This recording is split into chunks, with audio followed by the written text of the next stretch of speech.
Our last to speak is Don Goellnicht. For many of us at McMaster, Don Goellnicht is a familiar name. Not only is he a professor in the Department of English and Cultural Studies, he's also the Associate Dean in the School of Graduate Studies at McMaster. Don teaches courses on Asian North American literature and culture, African American literature, and critical race theory. His most recent publication is a special issue of Modern Fiction Studies on the topic of theorizing Asian American fiction, co-edited with Stephen Song and Paul Lai. He's going to speak on the topic, What Gets Left Out of the Debate, Revisiting Affirmative Action. I give the following time to you.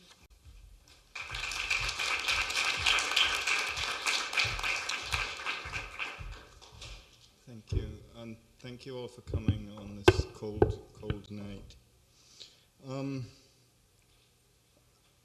Almost as soon as I got here, I was told that something in my title was wrong, that didn't I know affirmative action was the American term and employment equity was the Canadian term, and why wasn't that the term being used in my title? Well, you'll see that the whole point is that I think employment equity and our polite Canadian ways of doing things have their own problems. I think employment equity is a pretty toothless set of legislation, and moreover, it does not cover university admissions, which was a major target of affirmative action in the US. So I want to start with a quotation from two American sociologists, Omi and Winant, about race.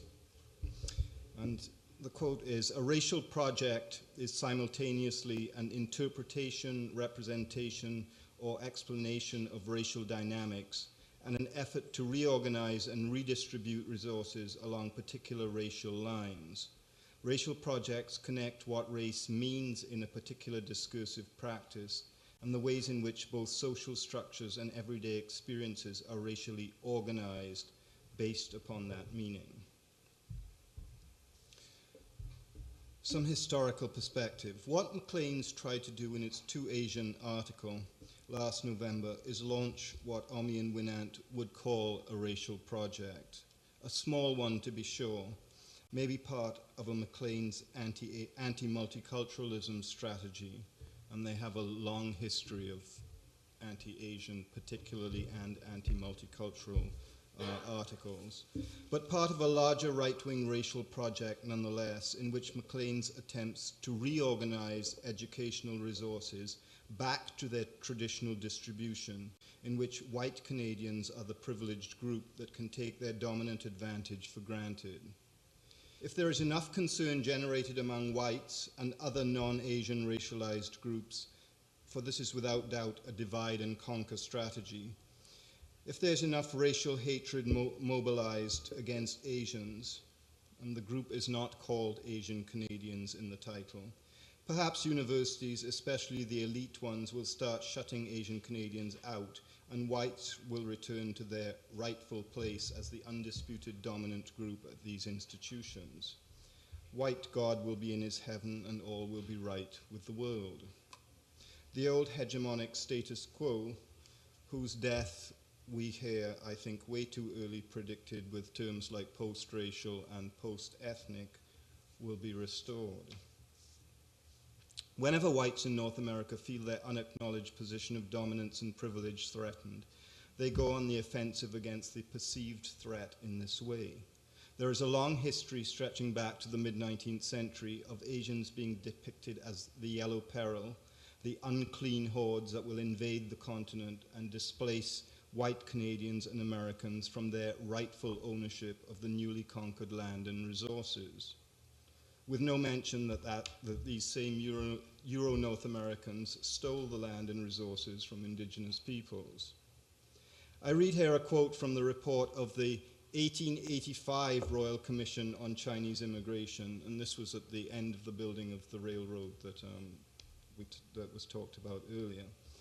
A commission which, as Lily Cho points out, put forward what may be the first positive stereotype of the Chinese in Canada in order to justify the continued importation of Chinese labor, which was cheaper than white labor in BC and was desperately needed because there was a labor shortage, while the same Royal Commission also recommended imposing a head tax on Chinese immigrants in order to pacify the anti-Chinese passions of the white labor force in BC. And this is the quote, and it'll sound familiar. They, that is the Chinese, are more sober, more frugal, and in the humblest calling of labor, work a little harder than others feel inclined to. The report also describes the Chinese immigrant as, quote, a living machine. Substitute intellectual labor for physical labor, and you have here Maclean's 2010 stereotype of the Asian Canadian student in a nutshell. And here's the 2010 Maclean's version. An Asian school has come to mean one that is so academically focused that some students feel they can no longer compete or have fun. Many white students simply believe that competing with Asians, both Asian Canadians and international students, who all get lumped together, requires a sacrifice of time and freedom they're not willing to make. They complain that they can't compete for spots in the best schools and can't party as much as they'd like. 125 years later, and this national magazine is still describing Asian Canadians stereotypically as robotic overachievers who are prepared to work harder than others and to sacrifice fun in the process. Stereotypes, both positive and negative, are dangerous and destructive, as we know, and this particular one tends to rear its ugly head whenever whites feel threatened, as frequently in economic downturns. I don't think there's any accident of coincidence at this point. Whether that threat be to labor spots, as in the late 19th century, or to university spots in the early 21st, white privilege, white hegemony, is a very persistent phenomenon and a very difficult one to dislodge. I would also point to the persistent contradiction in Canada's approach to Asian and particularly Chinese immigration. The federal government has a long history of attracting Chinese immigrants to Canada, laborers in the 19th and early 20th centuries, and highly educated professionals, entrepreneurs, and increasingly students who will become immigrants since 1967, when the immigration law changed to a point system.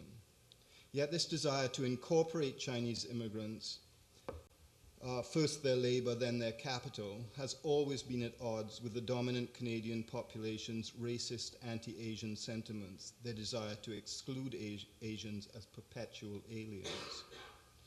What Lisa Lowe says of Asian Americans is equally applicable to Asian Canadians. Quote, in the last century and a half, the American citizen has been defined over against the Asian immigrant, legally, economically, and culturally. These definitions have cast Asian immigrants, both as persons and populations, to be integrated into the national political sphere, and as the contradictory, confusing, unintelligible elements to be marginalized and returned to their alien origins. David Palumbo Liu concurs, observing that, quote, the very constitution of Asian Americans within America is characterized by the tension between an inclusive discourse, and in Canada you can just think of official multiculturalism, and a selectively excluding practice. So this has been going on for the entire history of Asian immigration in North America. I think if I were a believer, I'd be lamenting, how long, oh Lord, how long, but not. I want to turn now to what I think are the hidden issues in the Maclean's article.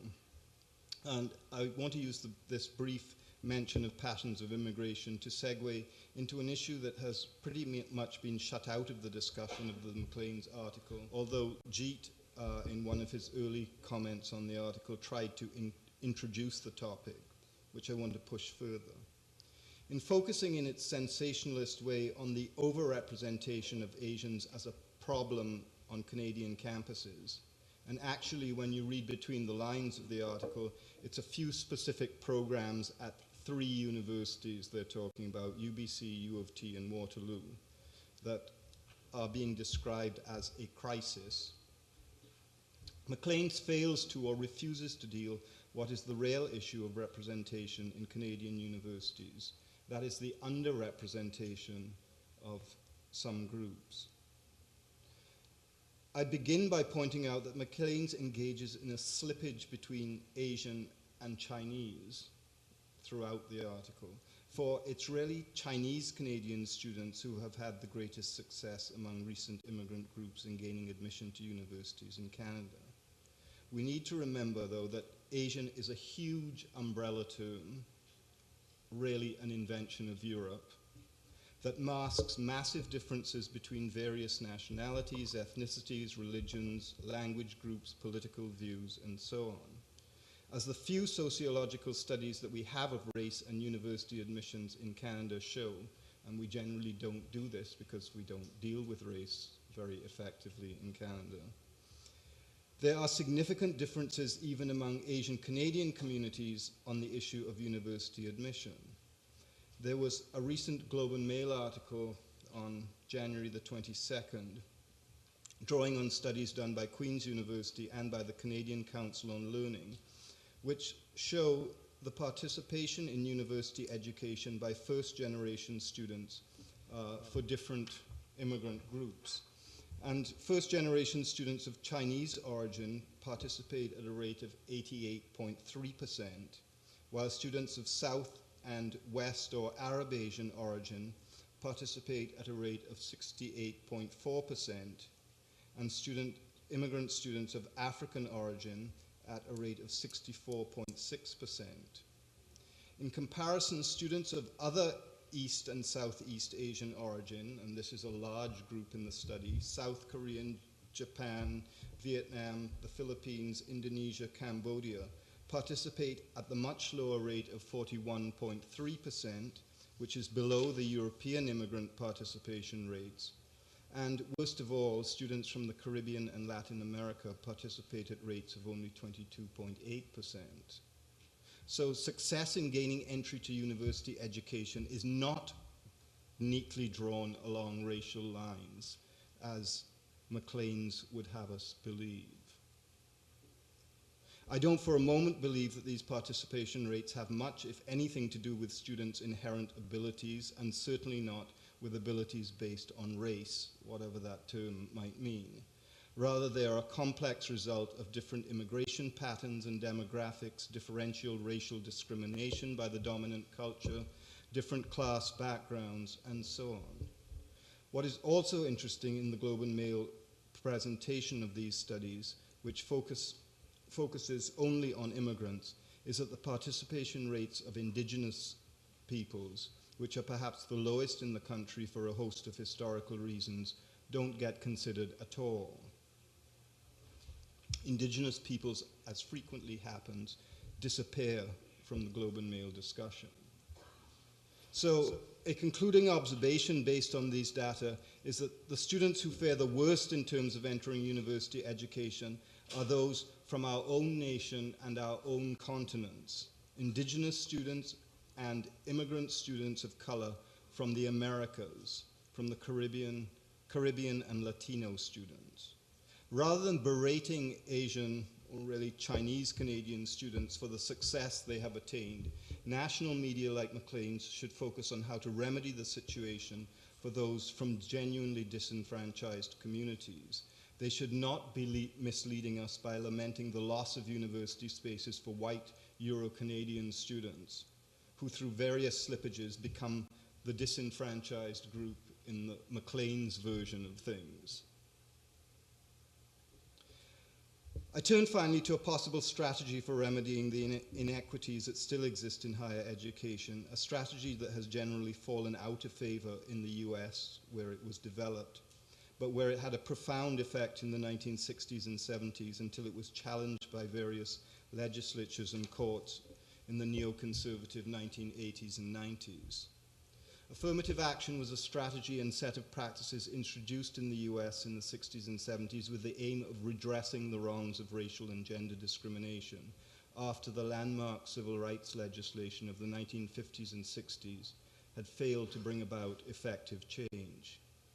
Affirmative action measures were especially directed at the areas of employment and higher education, and covered a range of practices from quotas for university admissions, for example, based on race and gender, to less formal practices of taking criteria other than course grades into account in making hiring and admission decisions. Such practices might involve admitting racialized minority students to university with slightly lower GPA scores and offering various remedial courses to assist them in catching up once they were admitted.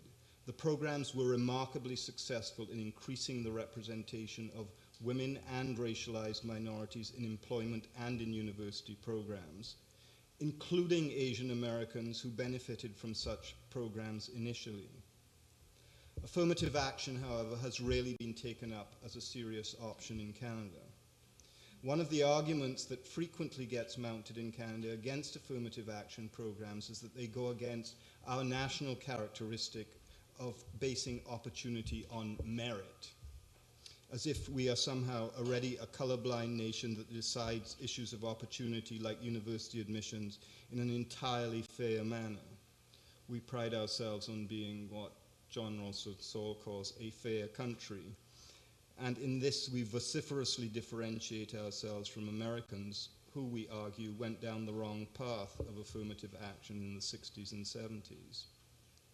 This view of ourselves is clearly evident in the Maclean's article, which states that, quote, Canadian institutions operate as pure meritocracies when it comes to admissions, and admirably so.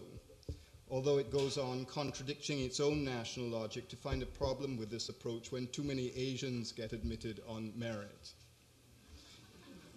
Interestingly, the virtue of admission by merit alone is a position we all tend to retreat to at some point or another.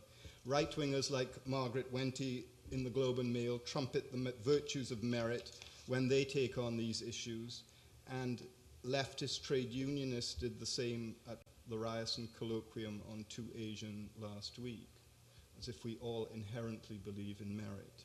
What, you may ask, do I see as a problem with admission by merit alone? For one thing, our definition of merit is an extremely narrow one, limited except in rare programs or institutions where supplementary statements and essays are required as part of the university application, limited to a student's grades, usually in specific courses that have been deemed academic. Do any of us believe that the measure of a student's merit boils down to his or her performance in certain designated courses, or that grades themselves are an entirely objective measure, as if grades from all high schools follow the same standards? Further, high school grades have proven in several studies not to be very reliable predictors of how students will perform in university, especially beyond the first year. But there are deeper problems with the admission by merit alone argument. We could only really measure students' merit, i.e. achievement, in a comparative way if we could ensure there was equality of opportunity from the outset of all students' academic careers. That is, we could ensure that all students have access to the same equipment and equally good teachers, that some students don't have to hold down jobs to support family, that some don't have parents who give such advantage as additional tutoring, and so on. There are a host of variables, class and income level being two very important ones, that help determine how students perform in high school. Layered over class disadvantages is systemic racial discrimination in such areas as curriculum, so that until very recently, racialized minority students did not see their histories and literatures and cultures represented in the curriculum, and still don't to a significant degree. The persistent erasure of Indigenous, African Canadian, Asian Canadian, Latino Canadian history and culture is an ongoing problem that we are only starting to rectify. Of course, different histories, literatures, and cultures may matter less in the STEM disciplines, the mathematical and science subjects that Maclean's focuses on, but they matter a great deal in how racialized minority students perform in the arts, humanities, and social sciences. What I would argue then, in a nutshell, is that it's another one of our cherished myths that we operate as pure meritocracies in Canada. I'm not suggesting that affirmative action is a panacea for dealing with racial discrimination. It's a blunt instrument that has never efficiently dealt with such factors as class, but it is an instrument worth considering nonetheless. I would also stress in closing that affirmative action policies were designated not to give racialized minorities and women an unfair advantage, but rather to create a level playing field that had never been leveled before by redistributing opportunity. I would argue that there had for centuries been unofficial affirmative action practices that worked in the favor of white men in precisely such areas as hiring and university admissions, also known as patriarchy and white supremacy. Official affirmative action is an attempt, flawed as it may be, to combat such discrimination, a temporary measure needed to level the playing field by giving temporary advantage to those groups that have historically been profoundly disadvantaged. I think, and this is going back quite a way and will show my own age, I think Lyndon Johnson, in his eloquent and inspired speech delivered to the graduating class at Howard University in June 1965, after the passage of sweeping civil rights legislation, gets at the essence of affirmative action perhaps best. And this is what he says after outlining the new freedoms for African Americans entrenched in the 1965 Civil Rights Act. He says, "But freedom is not enough. You do not wipe away the scars of centuries by saying, now you are free to go where you want, do as you desire, and choose the leaders you please. You do not take a person who for years has been hobbled by chains and liberate him, bring him to the starting line of a race, and then say, you are free to compete with all the others, and still justly believe that you have been completely fair. Thus it is not enough just to open the gates of opportunity. All our citizens must have the ability to walk through those gates. This is the next and more profound stage of the battle for civil rights. We seek not just freedom, but opportunity. We seek not just legal equity, but human ability. Not just equality as a right and a theory, but equality as a fact and a result.